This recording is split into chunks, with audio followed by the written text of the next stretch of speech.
Assalamualaikum warahmatullahi wabarakatuh. Selamat berjumpa kembali di channel ini.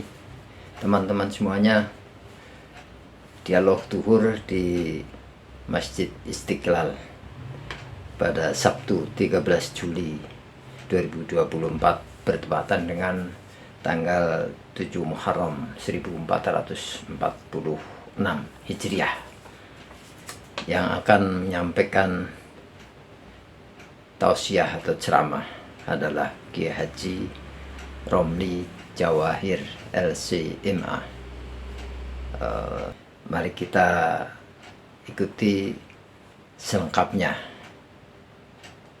Puji syukur kita haturkan kehadirat Allah Subhanahu wa taala siang hari ini 7 Muharram 1446 Hijriah. Kita dapat hadir meringankan langkah kita memenuhi panggilan Allah salat zuhur. Kita lanjutkan dengan bersama-sama duduk sejenak di majlis yang amat mulia, majlis ilmu. Mudah-mudahan hadirnya kita, duduknya kita di rumah Allah di majlis mulia ini, kita senantiasa mendapat ridha dan keberkahan dari Allah Subhanahu wa taala. Karenanya saya mengajak, ayo kita niat i'tikaf selagi kita berada di dalam masjid ini. Nawaitul i'tikafa madumtu fi hadzal masjid. Salawat beriring salam semoga senantiasa tercurah limpahkan kehariban junjungan kita Nabi besar Muhammad sallallahu alaihi wasallam, para pengikutnya dan sahabat-sahabatnya. Kita yang hadir berdoa dan berharap semoga nanti di hari kiamat kita semuanya akan mendapat syafaat dari Rasulullah sallallahu alaihi wasallam. Kajian tafsir dari At-Tafsir Al-Munir fil Aqidati Wasyari'ati wal Manhaj, ta'lif Al-Ustadz Ad-Doktor Wahbah Az-Zuhaili, pada siang hari ini di surat Toha ayat 131 dan ayat 132. Di ayat 132 nanti kita diperintahkan untuk muhafadzatu as-salat. Masyiral muslimin, al-waktu sari, waktu berjalan begitu cepat. Tanpa terasa kita sudah berada di tahun Hijriah 1446. Saking cepatnya perjalanan waktu, orang-orang bijak para hukama mengatakan, masanah illa ka thalathati ayyam amsi wa qad dhahaba bima fi ghadan la'allaka la tudrikuh al-yawm fahuwa laka fa'mal fi. Saking cepatnya peredaran waktu, orang-orang bijak mengatakan setahun terasa hanya 3 hari. Amsi wa qad dhahaba bima fi, kemarin dia sudah berlalu beserta seluruh isinya. Dan sifat waktu kalau sudah berlalu tidak akan pernah bisa ditarik mundur. Lan tarji'al ayyamul lati madat, hari-hari yang telah berlalu tidak bisa ditarik mundur. Mungkin nanti yang ada hanya penyesalan ketika kita tidak memanfaatkan waktu kita dengan sebaik-baiknya. Penyesalan yang begitu besar nanti akan datang tatkala ajal sudah datang menjemput kita. Inda sakratil maut, indal ihtidar, indal ghargharah. Ketika ajal sudah di kerongkongan, ketika itu baru kita menyesal, ketika kita tidak memanfaatkan waktu kita dengan sebaik-baiknya. Penyesalan ini diungkap oleh Allah di dalam Al-Quran, menceritakan tentang orang-orang yang menyesal, meminta ditangguhkan umurnya. Rabbi laula akhartani ila ajalin qaribin fa as-saddaqa wa akum minas salihin. Wahai Tuhanku, tangguhkan umurku meski hanya sesaat, aku akan beramal soleh, aku akan bersodakoh. Tetapi dijawab tegas oleh Allah Subhanahu wa ta'ala, kalla innaha kalimatun huwa qailuha wa min waraihim barzakhun ila yaumi yub'atsun. Kata Allah Subhanahu wa ta'ala, enggak, saya sudah berikan kalian waktu yang cukup, tapi kalian tidak memanfaatkannya dengan sebaik-baiknya. Karenanya melalui mimbar ini saya mengajak, ayo manfaatkan waktu ini dengan sebaik-baiknya. Yang kedua, Kata para hukama, orang-orang bijak, ghadan la'allaka la tudrikuh, hari esok bisa jadi kita tidak ketemu. Di malam hari tatkala kita beranjak tidur saja, sebetulnya nyawa kita berada di genggaman Allah. Pilihannya bisa jadi Allah masih memperkenankan umur kita terus berlanjut, tapi bisa jadi selesai sampai di situ. Allah berfirman, Allahu yatawaffal anfusa hina mautiha wallati lam tamut fi manamiha fayumsikul lati qada 'alaihal maut wa yursilul ukhra ila ajalin musamma. Makanya banyak orang-orang yang sebelum tidur dalam keadaan sehat walafiat, tapi di pagi hari ketika mungkin dibangunkan oleh keluarganya untuk salat fajar, ternyata dia sudah tidak lagi diberikan kesempatan hidup oleh Allah Subhanahu wa taala. Yang milik kita, kata para hukama, orang-orang bijak, al-yaum fahuwa laka fa'mal fih. Yang milik Anda adalah yang hari ini, maka berbuatlah, beramal solehlah. Ayo, di awal perputaran waktu Muharram 1446 Hijriah, lakukan muhasabah. Sudah sejauh mana amal-amal baik kita? Sudahkah kita imtithalu awamirillah wajtinabu nawahi? Sudahkah kita mentaati perintah-perintah Allah, menjauhi larangan-larangan Allah? Ayo lihat lagi salat kita semuanya. Sudahkah kita melakukan salat ini dengan penuh kekhusyuan seperti apa yang difirmankan oleh Allah? Qad aflahal mu'minun alladzina hum fi salatihim khashi'un.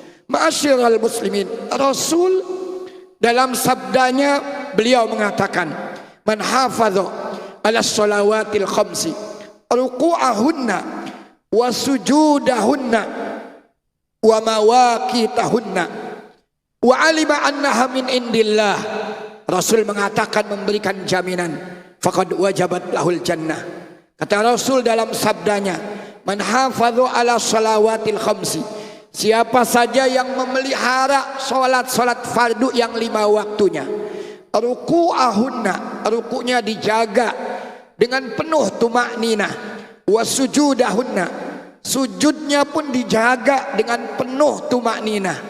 Rukun-rukun sujudnya, kedua telapak tangan, kedua lutut, kedua jari jemari kaki, jidat, bahkan mungkin ditambah dengan hidungnya, ditempelkan ke atas muka bumi ini dengan penuh kekhusyuan. Wa sujudahunna, dengan penuh tumakninah, wa mawaqitahunna, dan dijaga waktu-waktu salatnya, sehingga tatkala datang panggilan salat, la yusghiluhum syai', tidak ada kesibukan apapun yang mencegah dia untuk segera menunaikan panggilan salat tersebut. Kemudian dia tahu bahwa perintah salat datangnya dari Allah, wa alima annaha min indillah, jaminan dari Rasul adalah wajabat lahul jannah. Orang ini berhak mendapatkan syurganya Allah Subhanahu wa taala. Masyiral muslimin, di ayat surat Toha 131 132 Allah Subhanahu wa taala berfirman, la tamuddanna ainaika ila ma matta'na bihi azwajam minhum zahratal hayatid dunya linaftinahum fi wa rizqu rabbika khairu wa abqa. Yang artinya, janganlah kamu tujukan kedua matamu kepada apa yang telah kami berikan kepada golongan-golongan dari mereka sebagai bunga kehidupan dunia. Itu semuanya untuk kami coba, dan karunia Tuhan kamu adalah lebih baik dan lebih kekal. Di ayat selanjutnya Allah memerintahkan kita untuk menunaikan ibadah salat dengan penuh kekhusyuan, dengan penuh tumakninah. Wa'mur ahlaka bis shalah wastabir 'alaiha la nas'aluka rizqan nahnu narzuquka wal 'aqibatu littaqwa. Dan perintahkanlah kepada keluargamu ya Muhammad untuk mendirikan salat, dan bersabarlah kamu dalam mengerjakannya. Kami tidak meminta rizki kepadamu, kamilah yang memberi rizki kepada mereka, dan akibat yang baik itu adalah bagi orang-orang yang bertakwa. Di tafsir Al-Munir karangan Profesor Wahba Az-Zuhaili, At-Tafsir Al-Munir fil Aqidati was Syariati wal Manhaj, beliau mengatakan munasabah ayat ini dengan ayat-ayat yang sebelumnya, yang diantaranya ada firman Allah, wa man a'rada an dzikri fa inna lahu ma'isyatan danka wa nahsyuru yaumal qiyamati a'ma. Dan mereka yang menolak untuk berzikir mengingat aku, maka baginya kehidupan yang sempit. Ma'asyiral muslimin, maka munasabah ayat ini di tafsir Profesor Wahba Az-Zuhaili, beliau mengatakan ba'da an bayyana Allah Ta'ala hala man a'rada an dzikrillah fil akhirah atba'ahu bima huwa ibratan linnas min mudawamati as-salah, bima huwa ibratan linnas min ahwalil mukadzibina birusul fid dunya ka qaumi adin wa thamud, thumma abana bimudawamati as-salah wat tasbih lailan wa naharan, wa nahahu an tamanni ma indal kuffar min muta'id dunya, thumma amarahu bi amrin ya'muru ahla baitihi awit tabi'ina lahu min ummatihi bis salat. Ruya annahu sallallahu alaihi wasallam kana idza asaba ahlahu dhurrun amarahum bis salat wa tala hadhihi al ayah, yakni wa'mur ahlaka bis salah wastabir 'alaiha la nas'aluka rizqan nahnu narzukuka. Artinya setelah Allah menerangkan di ayat sebelumnya tentang keadaan orang-orang yang tidak mau berzikir mengingat Allah Subhanahu wa ta'ala nanti di hari kiamat, Allah susulkan ayat ini dengan menceritakan tentang kondisi keadaan orang-orang yang mendustai Rasul di dunia, agar menjadi ibrah, pelajaran buat umat manusia. Mereka yang mendustakan disebutkan di tafsir ini kaum Ad dan kaum Thamud. Kemudian di ayat ini juga Allah Subhanahu wa ta'ala memerintahkan Rasul untuk menyuruh keluarganya, sahabatnya, para tabi'in dari umatnya untuk menunaikan ibadah salat. Dalam satu riwayat Rasul sallallahu alaihi wasallam bersabda, jika keluarganya ini ditimpa madarat, ditimpa bencana, diperintahkannya mereka untuk menunaikan ibadah salat, seakan salat menjadi solusi buat mereka yang tertimpa musibah. Masyiral muslimin, di ayat 131 di firman Allah, la tabuddanna ainaika, Allah memerintahkan kita semuanya untuk tidak menunjukkan kedua mata kita kepada apa yang telah diberikan kepada golongan-golongan yang golongan tersebut justru dengan pemberian Allah tidak pandai mensyukuri nikmat-nikmat tersebut. Di dunia ini memang faddalallahu ba'dahum ala ba'din, Allah memberikan kelebihan satu umat ketimbang umat yang lain, satu orang ketimbang orang yang lain. Ada yang diberikan rizki berlimpah ruah, tapi ada yang rizkinya itu ditakar oleh Allah Subhanahu wa ta'ala.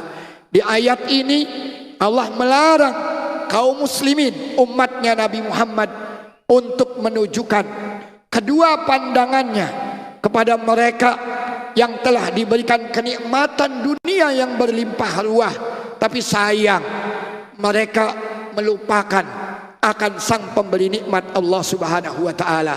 Maka Profesor Wahba Az-Zuhaili di dalam tafsirnya mengatakan, wala tanzur wala tutil an-nazar ila ma inda haula'il mutsarifina minan na'im wa muta'id dunya min zinatin wa bahjatin min malin wa bida'in wa riyasin wa maraqiba fa innaha huwa zahratun zailah wa ni'matun hailah linakhtabirahum bidzalika.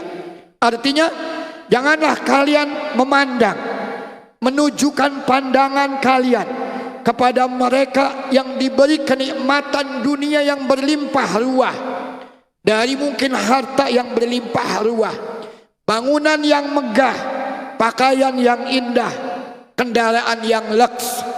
Karena itu semuanya adalah zahratun zailah, bunga dunia yang akan pudar, yang akan hilang. Nikmah hailah, nikmat yang mungkin dalam waktu relatif singkat akan musnah. Linakhtabirahum bidzalika. Itu semuanya sebetulnya cobaan dari Allah Subhanahu wa taala. Wa nata'arafa ala man yuaddi wajib syukrin ni'mah. Untuk Allah mengetahui siapa di antara mereka yang pandai mensyukuri nikmat Allah Subhanahu wa taala. Ma'asyiral muslimin, di ayat selanjutnya Allah memerintahkan umatnya untuk iqamatus shalah, wa'mur ahlaka bis shalah wastabir 'alaiha la nas'aluka rizqan nahnu narzuquka wal aqibatu littaqwa. Ay wa'mur ayyuhar rasul ahla baitika wastankidhum min adzabillah biiqami as-shalah. Perintahkan wahai Rasul, wahai Muhammad sallallahu alaihi wasallam, keluargamu dan selamatkan mereka, kata Rasul, dari siksa Allah Subhanahu wa taala. Caranya bagaimana? Dengan biiqami as-shalah, menegakkan salat. Lalu salat ini tidak gampang. Wa innaha lakabiratun. Salat ini berat, kecuali buat orang-orang yang betul-betul khusyuk menunaikannya. Maka Rasul diperintahkan untuk memerintahkan keluarganya, wastabir 'alaiha, ay wasbir anta ala fi'liha wa hafiz 'alaiha. Disuruh bersabar, istiqamah dalam menunaikan salat di pagi hari, di malam hari, di siang hari, di waktu susah, di waktu senang, di waktu hujan, di waktu panas. Kita diperintahkan untuk istiqamah, menegakkan solat-solat kita dan menjaga solat-solat kita semuanya. Kemudian ayat ini disusul dengan firman-Nya, la nas'aluka rizqan. Kami tidak meminta dari kamu rizki. La natlubu minka rizqan bal nahnu narzuquka narzuqu nafsaka wa ahlaka. Ini korelasinya begitu kuat antara solat dengan rizki yang diperoleh oleh seseorang. Jangan sampai seseorang dalam mengais rizki lalai akan solatnya. Bagaimanapun kesibukan kita, seharusnya tatkala datang panggilan solat, ketika kita mengais rizki, tinggalkan kesibukan tersebut, segera tunaikan panggilan solat. Allah seakan-akan memberikan jaminan, la nas'aluka rizqan nahnu narzuquka. Saya tidak minta rizki dari kamu, tapi kami sebaliknya, kata Allah Subhanahu wa taala, yang akan memberikan rizki kepadamu. Ma'asyiral muslimin, sekali lagi, innallaha huwa razzaq dzul quwwatil matin. Allah lah yang memberikan kita rizki, yang maha kuat, yang kekuatannya tidak terbatas. Karenanya jangan sampai lalai dari mengingat Allah sang pemberi rizki. Apapun kesibukan kita, kalau sudah datang panggilan salat, ayo tunaikan. Fa idza aqamta shalat ma'a ahlika ataka rizqa min haitsu la tahtasib. Kata Profesor Wahbah Az-Zuhaili di tafsir Al-Munirnya, beliau mengatakan, kalau kamu sudah menegakkan salat dan keluargamu pun sudah menunaikan ibadah salat dengan penuh kekhusyuan, ataka rizqa min haitsu la tahtasib, maka akan datang rezeki itu dengan cara yang tidak kamu duga-duga. Wa may yattaqillah yaj'al lahu makhrajan wa yarzuqhu min haitsu la yahtasib. Siapa saja yang bertakwa kepada Allah, akan Allah jadikan baginya jalan keluar dari problem-problem hidupnya, dan Allah akan memberikan rizki dari cara-cara yang dia tidak duga-duga. Wa amara Nabi sallallahu alaihi wasallam ahlahu bis salat wa amara kadzalika lil ummah qatibatan. Amrun Nabi ahlahu bis salat huwa amrun Nabi li ummatihi qatibatan bis salat. Akhraja al-Baihaqi wa Imam Malik an Aslam. Imam Malik dan Imam Baihaqi mengeluarkan sebuah hadis dari Imam Aslam. Qala kana Umar ibn al-Khattab, adalah Umar ibn al-Khattab, yusalli minal laili ma syaa Allah ay yusalliya hatta idza kana akhiral laili ayqadha ahlahu lis-salah wa yaqulu lahum as-salah as-salah wa yatlu hadhil ayah. Adalah Umar ibn al-Khattab, kalau sudah datang malam dia bangun menunaikan qiyamul lail, salat sekhusyuk mungkin, sepanjang mungkin, sampai datang akhir malam. Begitu sampai akhir malam, dia bangunkan keluarganya sambil mengatakan as-salah as-salah, ayo bangun untuk salat, ayo bangun untuk salat. Wa akhraja Ibnu Abi Hatim wa Abdul Munzir wa Tabrani wa Abu Naim fil Hulliyah an Abdullah ibn Salam qala kana an-nabiyyu idza nazalat bi ahli shiddatun aw dhiqun amarahum bis salati wa tala wa'mur ahlaka bis salah. Adalah Nabi kalau keluarganya ini ditimpa kesulitan, ditimpa kesempitan, maka diperintahkan keluarganya untuk menegakkan salat. Lalu Nabi membacakan ayat ini, wa'mur ahlaka bis salah. Hadis riwayat At-Tirmidzi wa Ibnu Majah dari Abi Hurairah, Rasulullah pun pernah bersabda, yaqulullahu ta'ala, dan ini adalah hadis qudsi. Allah berfirman, apa firman Allah di hadis qudsi ini? Ya bani Adam, kata Allah Subhanahu wa taala, wahai anak manusia, tafarrag li ibadati amla sadaraka ghinan. Beribadahlah semaksimal mungkin kepadaku, kata Allah Subhanahu wa taala. Kalau kamu sudah beribadah seoptimal mungkin kepadaku, akan aku penuhi dadamu dengan kekayaan. Wa asudda faqrak, dan aku akan tambalkan kefakiran kamu. Artinya aku akan tutupi kefakiran kamu. Wa illam taf'al, namun jika kamu tidak mau beribadah, tidak mau menunaikan ibadah salat, malaktu sadaraka syughlan, aku penuhi dadamu dengan kesibukan. Walam asudda faqrak, aku tidak tutupi kefakiranmu.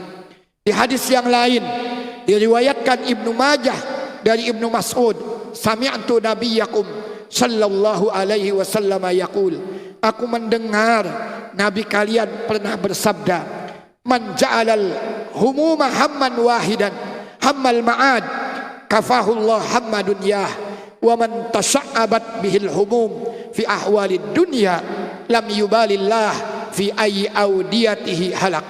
Artinya, barang siapa yang keinginan-keinginannya disatukan semuanya hanya menjadi keinginan tempat kembalinya atau keinginannya nanti di akhirat, keinginan akhirat, niscaya Allah akan mencukupkan baginya keinginan dunia. Artinya, kalau humumuna, keinginan-keinginan kita melulu akhirat, maka insya Allah Allah akan berikan kita apa yang kita inginkan di dunia. Kalau kata orang-orang tua kita dulu, menanam padi akan dapat rumput, tapi menanam rumput belum tentu dapat padi.